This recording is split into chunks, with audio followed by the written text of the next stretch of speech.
So it's really up to you. Just have to make up your own damn mind to either accept what I'm going to tell you or reject it. Tandy? You already know if I'm going to take it? Wouldn't be much of an oracle if I didn't. But if you already know, how can I make a choice? Because you didn't come here to make the choice. You've already made it. You're here to try to understand why you made it. Peace be upon you. So, for those who aren't familiar, that clip that I just played was from the movie Matrix Reloaded. That's the second one in the trilogy. In that scene, Neo was talking to the Oracle who knows the future. The Oracle offers Neo some candy. Neo's response was, if you already know I'm going to take it, how am I making a choice? I found the Oracle's response very profound. She said, you already made the choice. You're not here to make a choice. You're here to understand why you made that choice. I thought that this clip was suitable for the conversation we're going to have in regards to free will. So this has been pretty popular in the mainstream narrative is, do human beings have free will? Or are we just the byproduct, is our actions the byproduct of just chemical makeups in our physiology and biology? A lot of people are arguing that we have no free will. Everything is deterministic. We're just reacting to the chemical makeups in our brain, and we have no say in the matter. And recently there was a podcast on the on Radiolab called Fault Line, and it was about an individual, as a guy, he was having a lot of seizures. And the doctors decided that it was best to cut out a piece of his brain to reduce the amount of seizures that he was having, and he opted in. Everything seemed normal. His seizures reduced, and things seemed fine, but he became highly addicted to pornography to the point that he couldn't control himself, so he claimed. And he would just consume and download and watch endless amounts of pornography. And he got into the realm of child pornography. Eventually, the cops came to his door and they arrested him. And when he was taken to trial, the defense was the fact that he had no control over this. That since the surgery caused this hypersexual tendencies, and they saw it replicated with monkeys, that he wasn't at fault. He had no free will.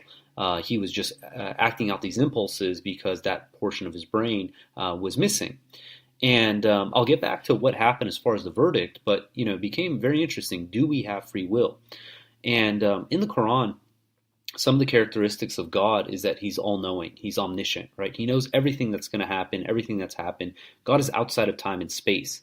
And in 57:22 it reads, anything that happens on earth or to you has already been recorded, even before the creation. This is easy for God to do.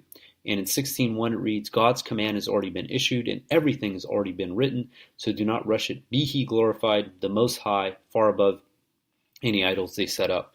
So God already knows everything that's going to happen, even before the creation. This is a characteristic of God. To say God doesn't know something would be limiting God's omniscience and the fact that he's all-knowing. In 39:71, it reads, the disbeliever, it says, those who disbelieve will be led to hell in throngs. When they get to it and its gates are open, its guards will say, did you not receive messengers from among you who recited to you the revelations of your Lord and warned you about meeting this day? They will answer, yes, indeed. But the word retribution was already stamped upon the disbelievers. So we see that the word retribution was already stamped on their heads. In 46, it reads, thus the judgment of your Lord is already stamped upon those who disbelieve, that they are the dwellers of hell. So God already knows who's going to heaven and who's going to hell. The question is, do we still have a choice? Irrespective if someone knows the outcome, the choice is still ours. God just happens to know us better than we know ourselves. Think of this. I have two kids, and I know for a fact that if I offer them, ice cream or rocks, they're going to pick the ice cream. And this doesn't mean they didn't have a choice in this matter. They could have chose to eat the rocks, but I know for a fact that they much prefer ice cream. And so the fact that I gave them a choice doesn't negate the fact that I knew what their choice was going to be. And because God knows us better than we know ourselves, he knows exactly what choices we're going to make. In 50 verse 16 says, we created the human and we know what he whispers to himself. We are closer to him than his jugular vein. And in 8:24 it reads, you should know that God is closer to you than your heart, and that before him you will be summoned. And God even knows the things that we're not visible to ourselves. In 40 verse 56 says, surely those who argue against God's revelations without proof are exposing the arrogance that is hidden inside their chest, and they are not even aware of it. Therefore, seek refuge in God. He is here this year. So there's people who hide things inside their chest that they're not even aware of, and God is aware of these things. God gives us the example of Moses. When he's speaking with Moses, he says, I had you made before my watchful eye. I had you made just for me. And Moses is no different than any other human being. Everything that happens, God is in full control. God has full understanding of. Nothing happens outside of his knowledge. So just like God created Moses and knew exactly what he was tasked for in his life before his creation, God did the exact same thing for every single one of us. So knowing all this is, do we have free will? And the answer to this can be found in 3372. It says, freedom of choice. It says, we have offered the responsibility, freedom of choice, to the heavens and the earth and the mountains, but they refused to bear it and were afraid of it. But the human being accepted it. He was transgressing, ignorant. And this becomes apparent to us that, look, we were given the option to submit, to kill our egos, to side with God, but we opted for this freedom of choice. And this has to do with the great feud. In 3867, it says, say, here's awesome news that you are totally oblivious to. I had no knowledge previously about the feud and the high society. So just to paint the background to this, I believe we did a podcast on the same topic about the great feud and why we're here. At one time, we were all creatures in God's kingdom. And Satan had the supercilious thought that he could be a god beside God. This somehow infiltrated the collective consciousness of the creatures in the heavenly society that made a portion of us question God's absolute authority, and we became the rebels. God wanted to expose not only Satan, but he also wanted to prove to the rebels, those who deserve to be saved, and he gave them a choice. He said, look, I'm going to create this experiment. It's called Earth. You can come back in this experiment as a submissive creature and be redeemed into God's kingdom, or you can come back as a human being, a jinn, and decide for yourself if there is only one God, if there's could be a God beside God. While all the other animals, they basically feared this responsibility of freedom of choice because they knew that if they made the wrong choice, they can be banished to hell for eternity. They were afraid of it. But the human being accepted this responsibility. They wanted to choose for themselves, and that's why we're here. So God already knew who was going to heaven and who was going to hell. We had this hubris that we thought we knew better than God. Oh, it's going to be easy. We're going to come back here. We're going to make the decision that there's only one God, and we're going to go back into God's kingdom with some sort of a promotion. In 2151, we read, and this is about Abraham, it says, before that we granted Abraham his guidance and understanding, for we were fully aware of him. And in the footnote it says, was Abraham so smart as to discover God, or did God grant him the intelligence because he knew that he deserved to be saved? As it turns out, this whole world was created to redeem those among us who deserved redemption. When the angels suggested that all the rebels, humans and jinns, must be banished out of God's kingdom, God responded, I know what you do not know. Chapter 2, verse 30. At the same time, this world proves Satan's incompetence as a god, with lowercase g, see appendix 7. So the purpose of this life was to distinguish those who would do better. God created this system, and he knows who's going to believe and who's going to disbelieve. And he put every single thing that happens in our life, who our parents are, what country we're born in, what time period we're born in, what our economic status is, what our skin color is. All this we had zero control over, but it was perfectly designed to bring out our true convictions. And we had no control over the vast majority of things that happen in our lives. But the one thing that this is all going to prove is to show for us, based on our weakness, are we going to worship God unconditionally, or are we going to basically fall into the trap of Satan? And anyone who doesn't worship God, doesn't come fully devoted to God, in essence is worshiping the devil's point of view.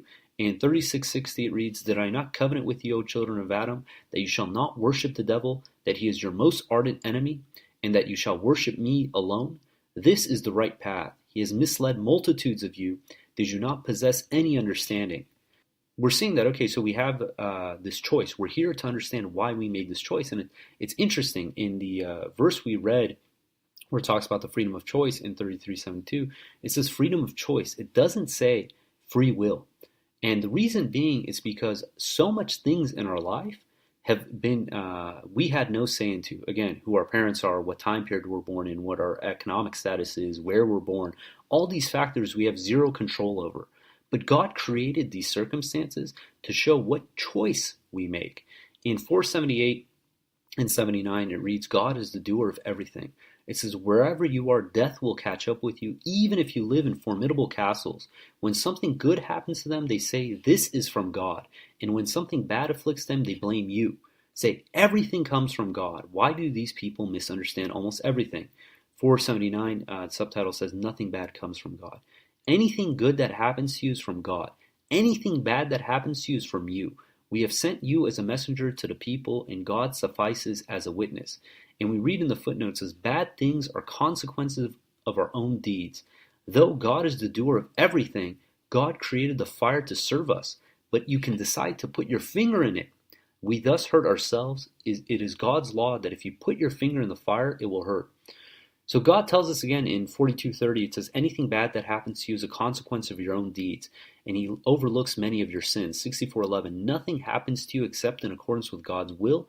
Anyone who believes in God, he will guide his heart. God is fully aware of all things. So God creates the system where we can make these choices intermittently in our system to prove why we believe or why we disbelieve. Similarly, God created the fire. The fire we can use to cook food, we can stay warm, we can do all these productive gains. But if we decide to stick our finger into the fire, we're going to get burned. Similarly, God puts choices in our life. And if we make the right decision, we use these choices productively to draw closer to God, it's going to be for our benefit. But if we revert, we basically fall to the side of Satan. When these choices are presented to us, it's no different than sticking our finger in the fire. In 8:17, the subtitle says, God is doer of everything. It says, it was not you who killed them, God is the one who killed them. It was not you who threw when you threw, God is the one who threw. But he thus gives the believers a chance to earn a lot of credit. God is here omniscient. And God is telling us, look, this is at a time of battle when the believers had to fight. They had to defend themselves. And God is saying, it's not you who threw, it's God who threw. God dictated when you threw that arrow, what's that called? The spear, or shot that arrow, or swung that sword, that God is the dictator as far as what the outcome of that's going to be. And based on this, all you had to do was make the choice, were you going to go to battle or not? And if you went to battle and you fought heroically, then you're earning credit. And if you decided not to, then it's the equivalent of sticking your finger in the fire. God gives us another example in 36:47. It says, when they are told, give from God's provisions to you, those who disbelieve say to those who believe, why should we give to those whom God could feed if he so willed? You're really far astray. So God is saying, look, here's an opportunity for you to give from your provisions to feed the poor, to give to charity. And if you're going to say, well, look, God's resources are infinite, why does he need me to do it? You're missing the point. God put the circumstances in this place so we can prove our true convictions. God doesn't need anything from us, right? God could provide for everyone indefinitely, but he's giving us an opportunity to show if we truly believe and trust in God wholeheartedly or it's just lip service. The purpose, again, of this life is to distinguish those who would do better. So we already made the choice prior to coming down here, and God already knows who's going to heaven and who's going to hell.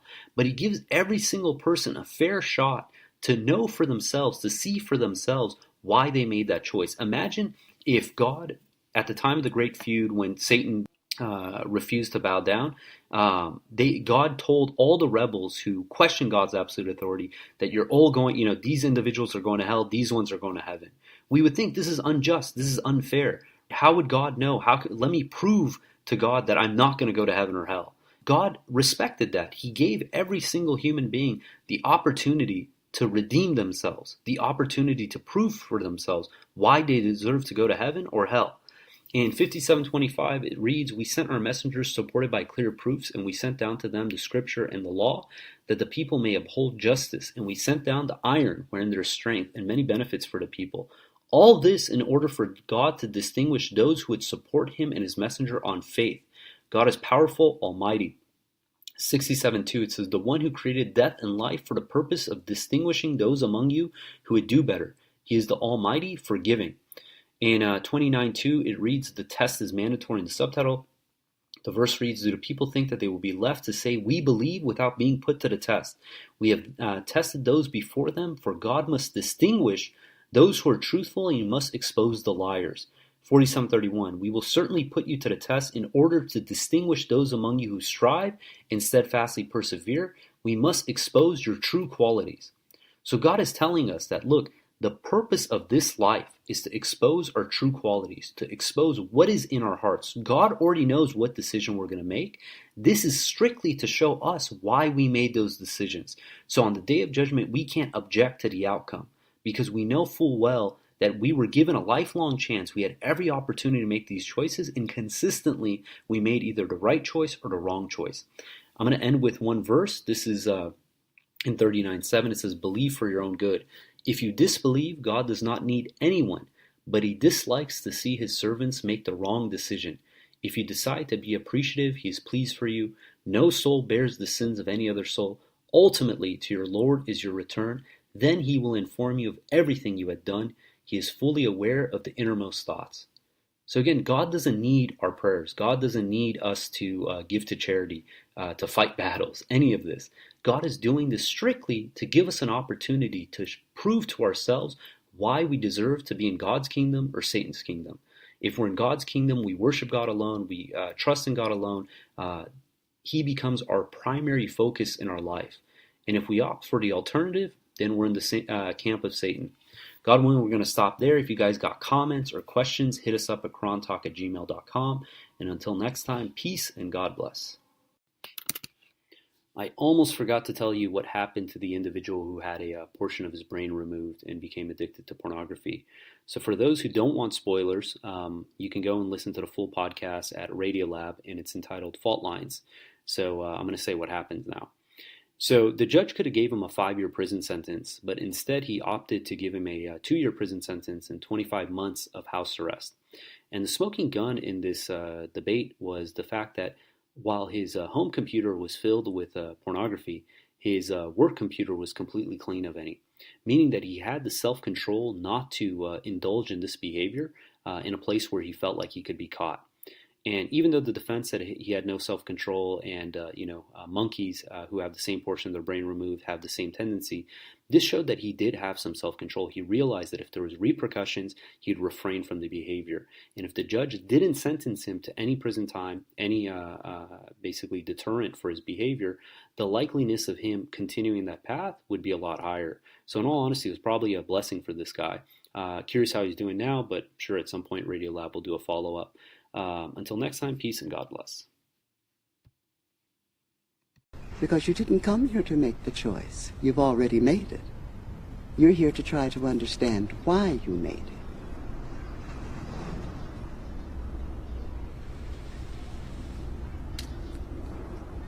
I thought you'd have figured that out by now.